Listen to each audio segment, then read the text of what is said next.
I didn't want to leave Minnesota. There was nothing about anywhere that made me want to leave Minnesota. We wanted to be in Minnesota.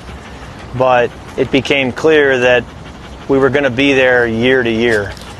And that's what we didn't want. And at that point, we said, all right, we need to look elsewhere. If that's our only option, then we'll be back.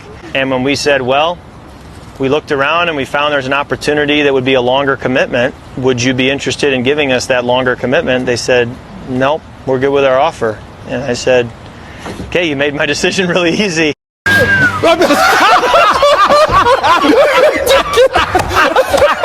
Yikes, Kirk Cousins. Let that be a lesson to everyone who is watching this video. The grass is not always greener. This is Sports Guy talking that you guys are watching and listening to. I am Dustin Tran, your host, as I am here today to talk about Kirk Cousins complaining about being misled by the Falcons. Remember, the Falcons drafted Michael Penix Jr. with the 8th overall pick in the 2024 NFL Draft. Of course, the Kirk Cousins era ended in disaster as Michael Penix Jr. ended up replacing Kirk Cousins in the starting lineup by week 16. Before I say anything else, though, I want to present you guys with the topic question. So, here it is. Is Kirk Cousins right or wrong for complaining about being misled by the Falcons? I'm going to say Kirk Cousins is in the wrong here. I really don't think there is much debate to say about this. Look, Kirk Cousins was a former solid quarterback. Don't get me wrong, but Kirk Cousins was never in the tier of all-time greatness. And this guy wants to have a problem that the Atlanta Falcons didn't let him know they were going to take a quarterback in advance. Aaron Rodgers was not given a heads up on when his replacement was being taken in the 2020 NFL Draft.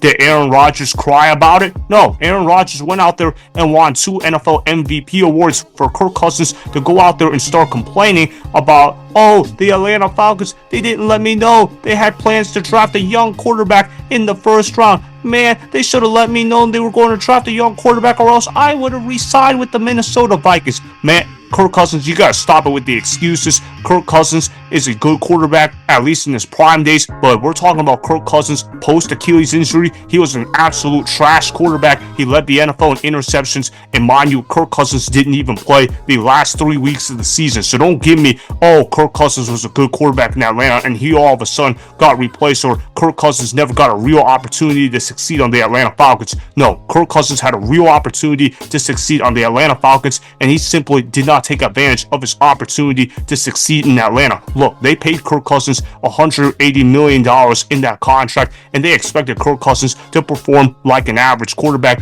probably closer to the above average quarterback scale. Obviously, Kirk Cousins did not perform anything close to that level of expectation. Kirk Cousins was performing like a bottom 5 quarterback in the National Football League. In fact, if you wanted to say Kirk Cousins was performing like the worst quarterback in the National Football League, I am not going to stop you from making your talking point, because that is a valid argument to have. Kirk Cousins led the NFL in turnovers. He took a lot of sacks. He was immobile in the pocket, and quite frankly, he turned to a handoff merchant where he was having to rely on Bijan Robinson and Tyler Allgeier to even get the offense moving. Kirk Cousins had a hard time completing passes, and he also had a hard time not turning over the football. In fact, the downfall of Kirk Cousins reminded me a lot of what Matt Schaub went through on the Houston Texans. I remember Matt Schaub used to be a solid quarterback back in his prime, and then he ended up falling off a cliff. It's kind of similar to how Kirk Cousins was a solid quarterback, and then he ended up falling off a cliff. If you're the Minnesota Vikings, you want to talk about how you dodged a bullet with the Kirk Cousins contract. That is the definition of it. Kirk Cousins wanted to come back to Minnesota. Obviously, their general manager, he plays hardball in the contract negotiations with Kirk Cousins, and now he is feeling vindicated for playing hardball in the Kirk Cousins contract negotiations. Kirk Cousins ended up scamming the Atlanta Falcons, and now this guy wants to cry about getting replaced by Michael Penix Jr. This guy wants to cry that the Atlanta Falcons took a quarterback with the 8th overall pick. No, Kirk Cousins needed to go out there and play better football and stop complaining. I also want to show you guys this clip to Kirk Cousins giving out his reaction to the Falcons drafting his replacement with the 8th overall pick. He described how he felt emotionally speaking and how he was traumatized by it. Roll the film. Wasn't expecting us to take a quarterback so high. At the time, it felt like I had been a little bit misled, or certainly if I had the information around free agency, it certainly would have affected my decision. I had no reason to leave Minnesota with how much we loved it there if both teams are going to be drafting a quarterback high. But I've also learned in 12 years in this league that You're not entitled to anything. It's all about being able to earn your spot and prove yourself. Well, maybe. You're just making excuses. That last part of the sentence Kirk Cousins said, I agree with. Obviously, when you're in the NFL, nothing is given to you. Everything you got to go out there and earn for. Kirk Cousins is absolutely correct in that regard. But if you're Kirk Cousins, why are you complaining about what you said during those 27 seconds I showed you in that clip? Kirk Cousins is definitely wrong to complain about Michael Penix Jr. being selected by the Atlanta Falcons. The Atlanta Falcons have every right to take a quarterback. So based on Kirk Cousins' logic, now every team has to let a current starting quarterback know, hey, we're going to take a quarterback to replace you. Now, I'm not saying that shouldn't be the case, but what I am saying is that the team doesn't necessarily have the right to let the guy know. If a team wants to replace the quarterback without letting the starting quarterback know, you go ahead and do it. This is not Tom Brady we're talking about. This is not Peyton Manning we're talking about. This is not an all-time great quarterback we are talking about. When Kirk Cousins was at his best, Kirk Cousins was a top 12 quarterback, and this guy wants to cry me a river? Come on, man. Kirk Cousins was getting paid like he was an elite quarterback when he was never elite whatsoever. This man only has one playoff win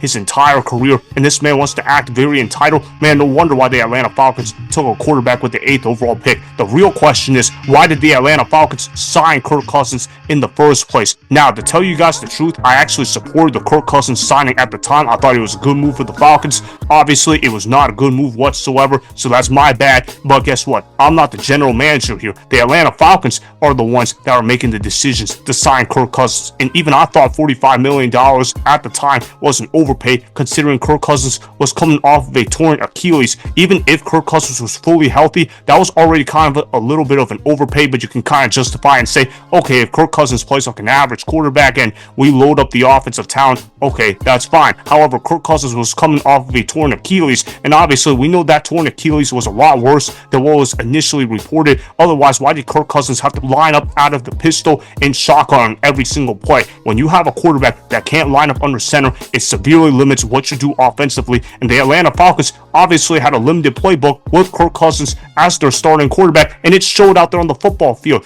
Obviously, defenses start picking up on it, and that's why Kirk Cousins ended up leading the NFL in interceptions at 16. When you're a turnover machine and you're not an athletic quarterback and you don't even have a strong arm to begin with, what use are you on the football field? You're just clogging up lanes in the running game for guys like Bijan Robinson, Tyler Allgeier to get going, and you can't even get the football to your playmakers. You can't get the football to Drake London. You can't get the football to Darnell Mooney. You can't get the football to Ray McLeod. You can't get the football to Kyle Pitts. And obviously, it bogs down the rest of the offense, and he held the entire team back. He also lied about the injury as well. He claimed he wasn't injured when he actually was injured. He ended up wrecking the Falcons' chances of making the NFL playoffs simply because he didn't want to tell the truth. But hey, when you're a greedy bastard like Kirk Cousins, what can I say about you? That's what I fully expected from Kirk Cousins. I'm not surprised he pulled this kind of stunt, and now this guy wants to complain that the Atlanta Falcons took a replacement without letting him know. No, man, the Atlanta Falcons had every right to not let you know, and you need to stop crying. Just accept taking those paychecks, because the Atlanta Falcons are already overpaying you. Don't end up being a distraction in the locker room. It's just going to make Falcons fans hate him even more. Falcons management is probably already frustrated with Kirk Cousins. They're going to be even more frustrated now with those comments Kirk Cousins made. I know I would be, that's for sure. So that is why Kirk Cousins is wrong to complain about being misled by the Falcons, as the Falcons have every right to draft a quarterback in the first round if they wish to do so. Remember, go ahead and subscribe to Sports Guy Talking, like the video, and please comment down below. If you guys do that, I may shout you guys out in my Instagram story every Monday. That will be for the @DustinNashTran Instagram account. Make sure to follow me on Instagram @DustinNashTran and at Sports Guy Talking. Also, go follow me on Twitter @DustinNashTran. Again, go ahead and do those things that I just told you guys to go do. Hopefully, you guys enjoyed the content that was just produced. Peace out. I hope you enjoyed that video. Want more Sports Guy Talking, the home of great sports content? Make sure you click that subscribe button to get the latest from Sports Guy Talking.